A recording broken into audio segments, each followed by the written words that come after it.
Assalamualaikum warahmatullahi wabarakatuh. Hello guys, welcome back in my video. Sebelumnya, perkenalkan kembali saya Vida Yunea Manu, mahasiswi Prodi Perbankan Syariah, Fakultas Ekonomi dan Bisnis Islam IAIN Kediri. Video ini ditunjukkan untuk memenuhi tugas akhir semester mata kuliah Account Officer. Nah, dalam video ini akan dibahas mengenai suatu jurnal yang mana mengangkat mengenai kredit bermasalah dan juga penyelesaiannya. Pada pembahasan kali ini, saya mengangkat jurnal yang berjudul Tinjauan Yuridis Penyelesaian Kredit Macet pada Bank Pekreditan Rakyat Berkapakto Kediri, Jawa Timur. Yang mana jurnal ini terdapat pada Jurnal Supremasi, volume 9, nomor 2, September 2019, Jurnal Ilmiah Ilmu Hukum. Secara garis besar, pembahasan dalam jurnal ini dimulai dari pengetahuan mengenai jenis perbankan, jenis hak jaminan, dan juga permasalahan atas kredit yang macet. Yang pertama adalah mengenai jenis perbankan. Pemerintah Indonesia melalui Undang-Undang Perbankan sendiri telah menetapkan bahwa hanya terdapat dua jenis bank di Indonesia, yaitu Bank Umum dan juga Bank Pekreditan Rakyat atau BPR. Dalam pasal 5 Undang-Undang Perbankan tersebut dinyatakan bahwa bank ini terbagi menjadi dua jenis. Yang pertama, Bank umum, yang mana merupakan bank yang melaksanakan kegiatan usaha secara konvensional dan ataupun berdasarkan prinsip syariah, yang mana dalam kegiatannya ini memberikan jasa dalam lalu lintas pembayaran. 2. Bank Pekreditan Rakyat, yang mana bank ini melaksanakan kegiatan usahanya secara konvensional dan ataupun berdasarkan prinsip syariah yang dalam kegiatannya ini tidaklah memberikan jasa dalam lalu lintas pembayaran. Kegiatan BPR sendiri ini dinilai jauh lebih sempit jika dibandingkan dengan kegiatan dari bank umum.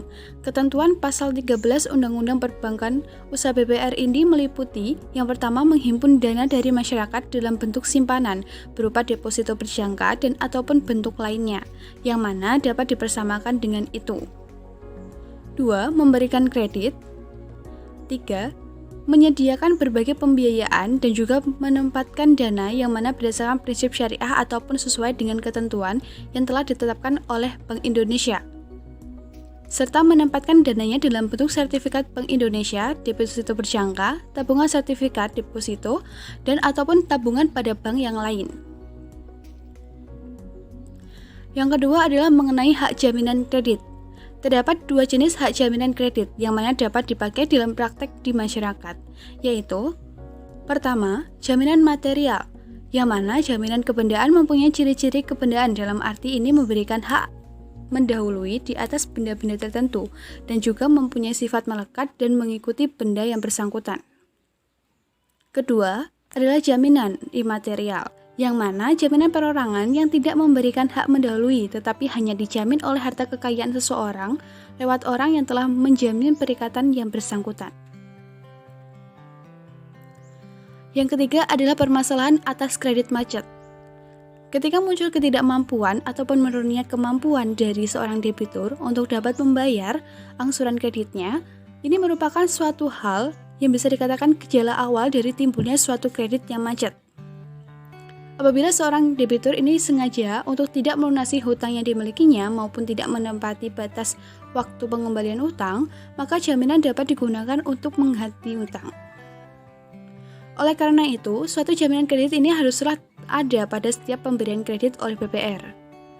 Permasalahan sendiri dalam penyelesaian kredit macet sendiri adalah intinya ini lebih banyak berkisar pada soal sulitnya mencairkan dan juga mengeksekusi barang jaminan, dikarenakan sulitnya menjual barang agunan.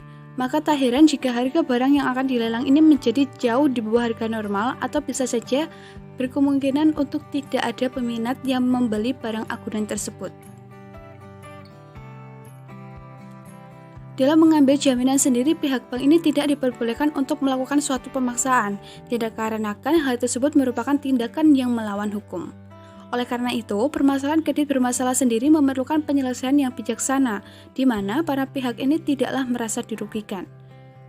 Ketika terjadi kredit macet pada BPR sendiri, haruslah mempunyai suatu kebijakan untuk dapat menilai apakah debitur tersebut bersalah ataupun tidak. Dan dengan peran BPR sebagai agent of development, maka BPR berkewajiban untuk membantu nasabah.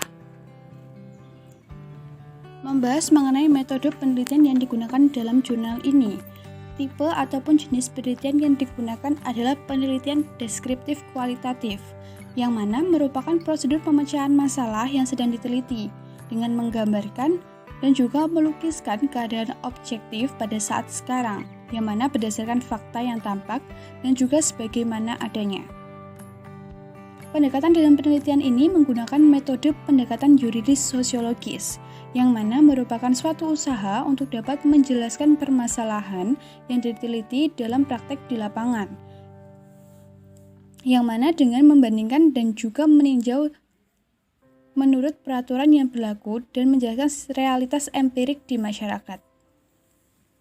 Sesuai dengan judulnya, lokasi dari penelitian jurnal ini adalah BPR Berkah Pakto yang berlokasi di Kandangan, Kabupaten Kediri, Jawa Timur.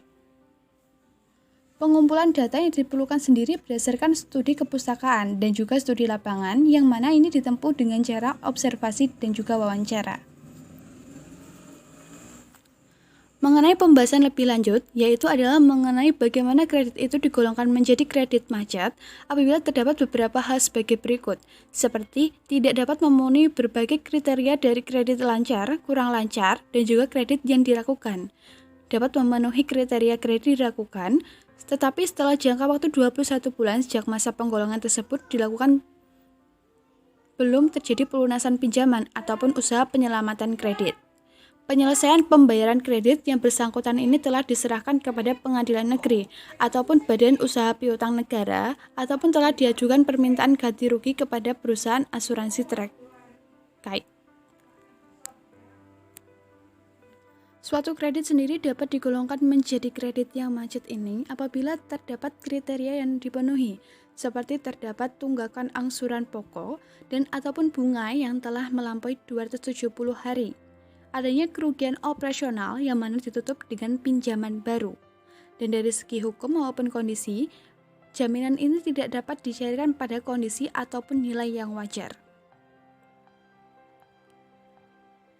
Berdasarkan penelitian yang ada, terdapat contoh yang merupakan faktor adanya kredit macet dari intern BPR Berkah Pakto sendiri adalah seperti lemahnya analisa kredit, kejujuran account officer sebagai tenaga marketing sekaligus petugas yang mana memperkerjakan seluruh permohonan kredit calon debitur.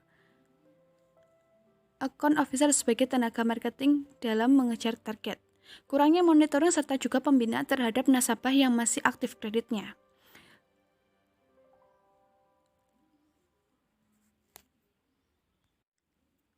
Dan adanya kredit dari calon debitur meskipun nilai transaksi agunannya ini rendah dan tidak marketable.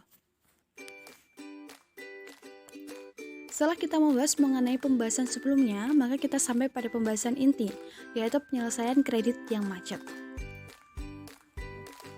Di Indonesia sendiri, kredit ini digolongkan menjadi dua jenis, yaitu kredit lancar dan juga kredit bermasalah. Kredit bermasalah sendiri digolongkan menjadi 3 macam, yaitu kredit kurang lancar, kredit diragukan, dan juga kredit macet. Kredit macet menjadi hal yang mana bisa dikatakan sangatlah dikhawatirkan oleh setiap bank, yang mana dikarenakan akan dapat mengganggu kondisi keuangan bank, bahkan bisa saja dapat mengakibatkan berhentinya kegiatan usaha yang dimiliki oleh bank. Penyelesaian kredit bermasalah yang dilakukan oleh BPR Berkah Pakto Kandangan Jawa Timur sendiri secara praktis ini adalah sebagai berikut. Lakukan kegiatan penagihan secara langsung ke rumah debitur macet yang mana dilakukan oleh petugas AO ataupun account officer. Melakukan penagihan langsung secara beramai-ramai atau secara tim yang mana bertujuan untuk dapat memberikan shock terapi kepada debitur macet. Memberikan surat teguran atau peringatan ke-1, 2, dan 3. Melakukan musyawarah kembali dengan pihak debitur macet atau negosiasi. Melakukan musyawarah dan juga mendorong kepada debitur macet untuk dapat menjual agunan sebagai langkah untuk dapat melunasi kredit macetnya. Memberikan somasi terakhir kepada pihak debitur macet yang mana tidak mau untuk melunasi pinjamannya. Mengajukan gugatan ke pengadilan negeri melalui jalur gugatan sederhana yang mana telah sesuai dengan peraturan Mahkamah Agung Republik Indonesia nomor 2 tahun 2005 mengenai tata cara gugatan sederhana untuk nilai gugatan tidak melebihi 200 juta. Sebagai suatu langkah antisipasi adanya kredit macet yang terus berulang, maka diharapkan pihak BPR Berkapakto sendiri melakukan suatu kegiatan yang bisa lebih selektif dalam menilai dan juga memilih nasabah permohonan kredit, baik itu ditinjau dari segi tujuan permohonan kreditnya ataupun usaha dari nasabah, yang mana ini bertujuan agar dapat menghindari terjadinya kredit macet. Agar penyelesaian dari kredit macet ini bisa lebih efektif dan efisien, maka tentunya diperlukan berbagai upaya, yang mana seperti halnya penyempurnaan sistem informasi kredit dan juga daftar kredit macet, pencantuman debitur macet dalam daftar orang yang tidak boleh menjadi pengurus bank agar presentasi kredit macet ini semakin menurun. Nah, mungkin itu saja yang bisa saya bahas dalam video ini. Apabila ada kurang lebihnya saya mohon maaf. Terima kasih telah menonton video ini. Wassalamualaikum warahmatullahi wabarakatuh.